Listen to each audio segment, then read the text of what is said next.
Di video ini saya akan menjelaskan lebih lanjut mengenai operasi klandestin Baalwisasi Yamenisasi itu, yaitu tentang posisi dan peran lembaga Al-Khairat dan Habib Idrus Salim Al-Jufri, guru tua, dalam operasi klandestin Baalwisasi Yamenisasi sebagai instrumen klan Habib Balwi guna menguasai Indonesia Tengah dan terutama Timur. Saya akan ajak Anda ke video penjelasan dari Kiai Haji Agus Sunyoto.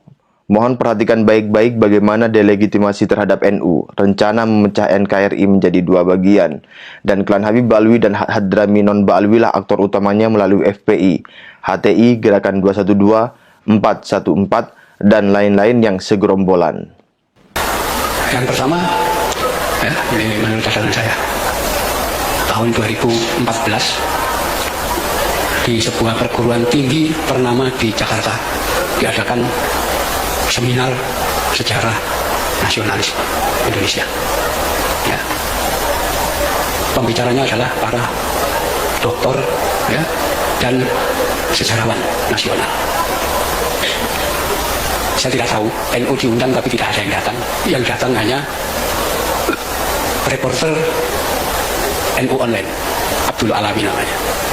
Ya, habis datang ke situ, ya, Abdul Alawi ini nunggu saya.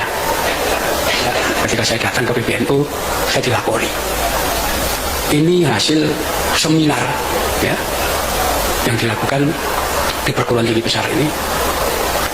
Itu semua pembicara mengatakan dalam pergerakan nasional Indonesia, perintisan mulai kebangkitan nasional sampai Indonesia merdeka, sampai membentuk negara Kesatuan Republik Indonesia, satu-satunya organisasi yang tidak punya peranan apapun NU. Ya. Jadi NU sama sekali nggak punya sumbangan apapun pada negara ini. Itu pandangan para sejarawan. Ya. Pandangan para sejarawan tentang NU. Sampai dengan sinis mereka mengatakan PKI itu aja punya peranan kok. Ya, pernah berontak melawan kolonial, melawan Belanda tahun 1926. Ya, itu NU nggak pernah. Ya. Nggak punya peran apa-apa. Rupanya mereka sangat yakin dengan sejarah versi mereka, ya, di mana dalam sejarah versi mereka itu sumber-sumber itu kan semua tersimpan di museum-museum dan perpustakaan di luar negeri. Ya, mereka yakin orang NU nggak bakal bisa masuk ke sana. Ya, kalaupun pernah ada yang keliten, nggak bakal bisa baca dokumen itu, bahasa Belanda. Kalau ke Inggris juga nggak bisa baca itu. Ke tempat lain, ke Jepang juga nggak bisa baca dokumen-dokumen itu. Ya, pokoknya NU dianggap kumpulan orang bodoh yang asal ikut gitu aja. Itu 2014. 2015 ada satu peristiwa. Ya, NU diundang dalam pertemuan di kafe yang terletak di Jalan Kemang Utara. Ya, yang datang Les Bumi. Ya. Nah, di situ yang dibincang adalah ketepatan penggunaan istilah Indonesia dan Nusantara. Ya. Mereka membincang penggunaan sebutan Indonesia itu tidak cocok karena itu bahasa asing. Yang cocok adalah Nusantara. Ya. Rupanya di situ NU diundang karena mereka menganggap NU itu Islam Nusantara. Ya, itu tanggal 17 Oktober 2015. 3 hari kemudian tanggal 20 Oktober 2015 kita diundang lagi di tempat yang sama, tapi kali ini bahasanya lain. Ya, ada 2 tema utama yang dibahas. Tema yang pertama, pembubaran NKRI. Jadi Indonesia mau dibubarkan. Ya, jadi mereka lewat jaringan luar negeri, ya, lembaga-lembaga internasional nanti mengusahakan agar semua lembaga internasional memberikan penilaian bahwa Indonesia adalah negara gagal. Ya, wis korupsinya terkendali, kemiskinan meluas dan seterusnya. Ya, di situ pelanggaran HAM dan itu nanti akan dicap. Ya, kalau sudah jadi negara gagal ya bubar, nanti ganti negara baru. Seperti dulu di Afrika ada negara namanya Rhodesia, ya, diganti Zimbabwe, ada dianggap gagal. Indonesia juga akan dibegitukan. Ya.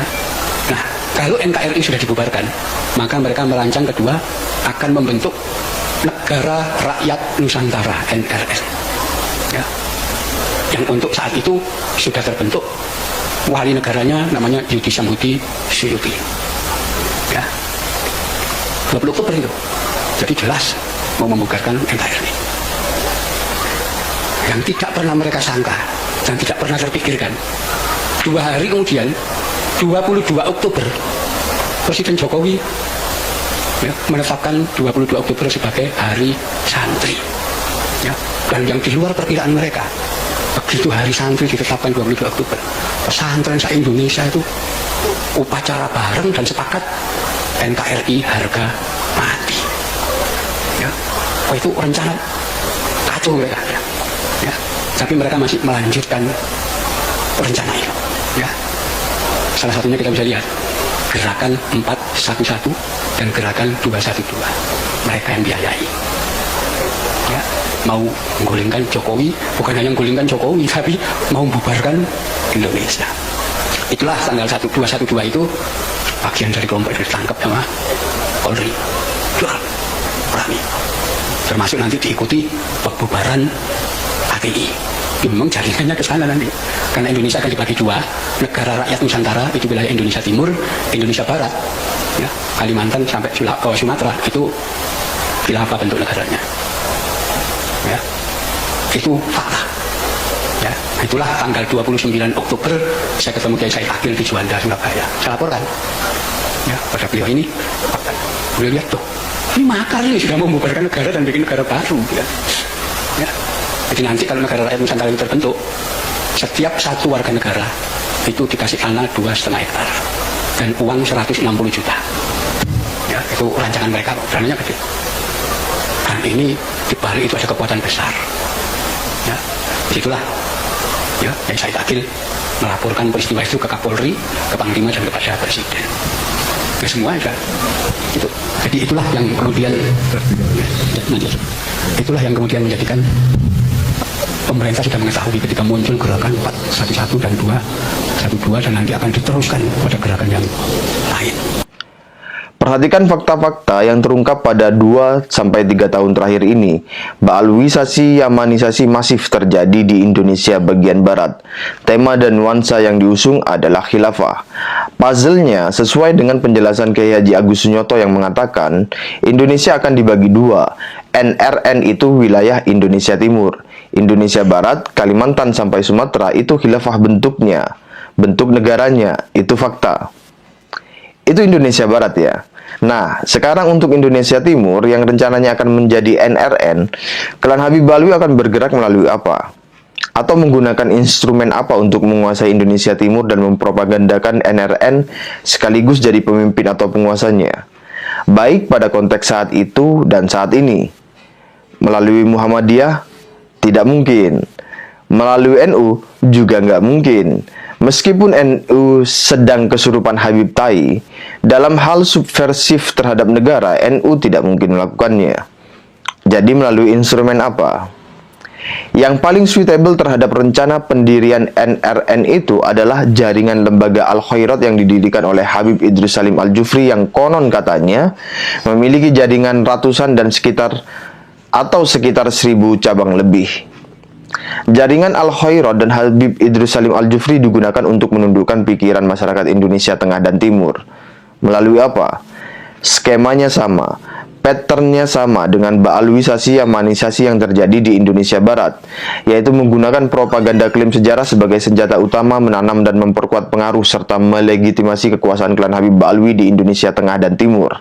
Dan bahwa pribumi Nusantara di Tengah dan Timur harus tunduk kepada klan Habib Alwi karena pribumi Nusantara berhutang jasa kepada klan Habib Alwi.